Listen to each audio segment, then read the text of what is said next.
Hello বন্ধুরা, সবাই কেমন আছো? চলে এসেছি আবারও একটা নতুন রেসিপি নিয়ে। আজকে আমি তোমাদের দেখাবো ভোলা মাছের কালিয়া। তার জন্যে প্রথমেই ভোলা মাছগুলোকে ভালো করে ধুয়ে নুন হলুদ মেখে রেখেছি। এর সাথে পেঁয়াজ কুচি, আদা জিরে কাঁচা লঙ্কা পেঁয়াজ বাটা, কোচানো টমেটো। প্রথমে কড়াই গরম হলে তাতে তেল গরম হয়ে এলে একে একে ভোলা মাছগুলো দিয়ে উল্টে পাল্টে লাল করে ভেজে একে একে তুলে নিতে হবে।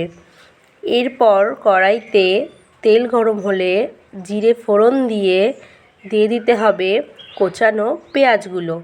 এগুলোকে ভালো করে ভেজে এরপর আমি এখানে অ্যাড করেছি পরিমাণ মতো নুন দিয়ে ভালো করে পেঁয়াজগুলোকে ভেজে নিতে হবে যাতে এর কাঁচা গন্ধটা চলে যায়। এরপর সেই পেঁয়াজের মধ্যে দিয়ে দিয়েছি বেটে রাখা মশলাগুলো, দিয়ে ভালো করে কষিয়ে নিয়েছি।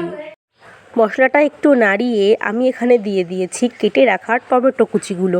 তারপর এটাকে একটু ভালো করে কষিয়ে আমি এখানে দিয়েছি হলুদ গুঁড়ো আর পরিমাণ মতো চিনি।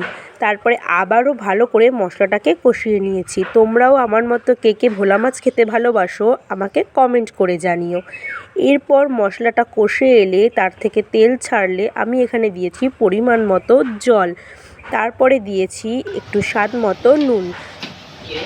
জলটা দেওয়ার পর ভালো করে ফুটে এলে আমি এখানে দিয়েছি ভেজে রাখা মাছগুলো দিয়ে ভালো করে নাড়িয়ে নিয়ে ভালো করে ফুটিয়ে নিয়েছি। এরপর আমি দিয়েছি ওপর থেকে ধনেপাতা কুচি দিয়ে আবারও ভালো করে নাড়িয়ে কিছুক্ষণ রেখে নামিয়ে নিলেই রেডি আমাদের ভোলা মাছের কালিয়া।